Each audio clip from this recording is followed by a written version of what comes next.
Hey guys, today, believe it or not, I'm actually not going to be shooting one of my full autos. I've had a couple people say that I should be shooting some of my semi-autos and my bolt actions that I collect. I collected a lot of old guns and new guns, some rare, some not rare, but I figured why not start making videos of those also. So to start off, today we're going to be looking at my all-matching 1942 Luger that was made by the Mauser factory. So overall, I am a big fan of Lugers. I do not know tons about them, I just own a couple of them. But they are really nicely made guns. Probably not the most reliable guns in the world. I mean, it is a very old design, and there are much simpler designs, and they're almost more of a beautiful piece of art at this standpoint. The fit and finish of them, the quality, and just the way that they look is just really, really cool. So obviously, that when people think about the Luger, they think about the German military in World War I and World War II, and they are huge pieces of history because of that. But people don't really think about them as being an American gun. And once again, I don't know everything about Lugers, but pre-World War I, one of the biggest buyers of Lugers was actually the American market. And it's pretty cool because you can get Lugers that actually have the American Eagle on it and say made in Germany, and they actually have English writing on it because they were made for the American market at the time. Obviously, World War I probably put a stop to that. Another connection that these guns have with America is that they almost became, or maybe not almost became, but were put up as an option to become the sidearm of the U.S. military. There were trials, once again pre-World War I, where this gun went up against the Colt 1911 and a couple other pistols, and obviously in the end, this gun did not win, and the Colt 1911 did.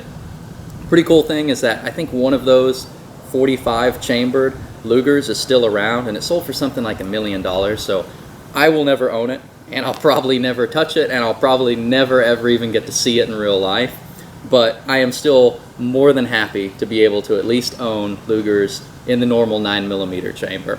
So I guess right now let's go ahead and take a closer look at the gun, and then we'll do some shooting. Here's the Luger up close for you guys. So an interesting thing about these guns is that they went overboard and serialized everything. The magazine is serialized, underneath the wood grips is, all these little parts on the gun, even the safety lever. And that was just a normal thing for them at the time, which makes it a bit of a nightmare as a collector, because most people want to have an all-matching gun, and even just having one number off can greatly affect the value of the gun. Safety lever is kind of interesting. It's a visible safety. You can see when I push this, this will go down.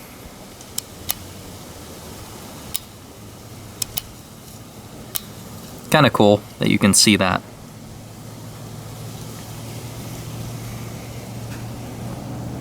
Serial number right there, and you can see under the barrel is the caliber. So I'll flip the gun around now. And here's the other side. Not quite as exciting. There's really no serial numbers or anything on this side.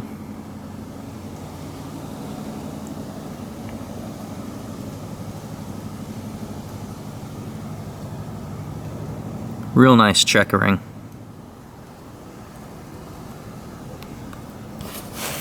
Now on the back of the gun, of course, more serial numbers. There's the Mauser banner logo and serial numbers. And then 1942, the date it was made.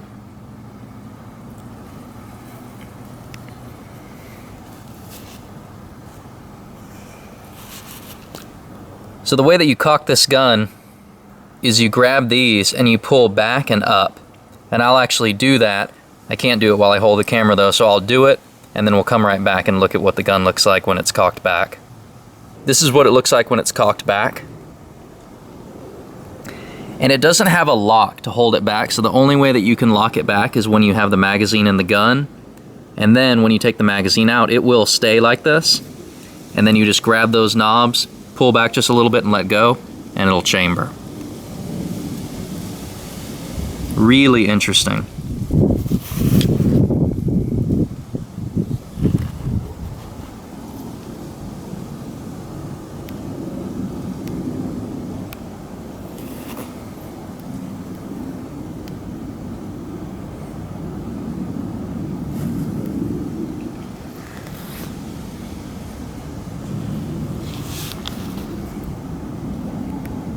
Okay, well, let's get to shooting.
Everything. I need to know what's the focal point of that thing. So I not. One thing is, leave it out in the rain.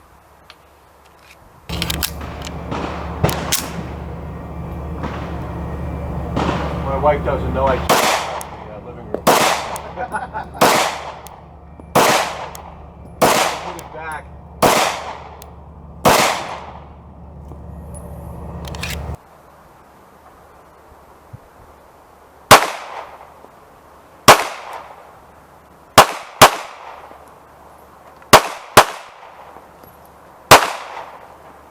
Well guys, I hope you enjoyed the video.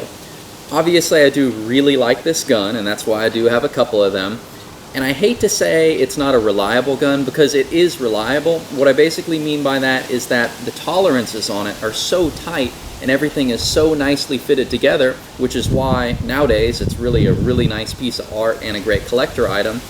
Just with those tight tolerances, if you had to be crawling around in mud and sand and getting rained on with this thing, obviously it just would not be nearly as reliable as a 1911 if you're looking at a gun from the same era, or definitely against practically any modern handgun. But with that said, it's still a great handgun to collect, and it's an enjoyable gun to shoot. And I highly recommend any of you, if you can get a Luger, to pick one up. And it doesn't have to be all matching, it doesn't have to be in great shape. Get a shooter grade quality one that's in good shape but not matching, one that's worn and not matching. It doesn't matter, because at the end of the day, if you just want to enjoy the gun, none of that matters, and it'll shoot the same.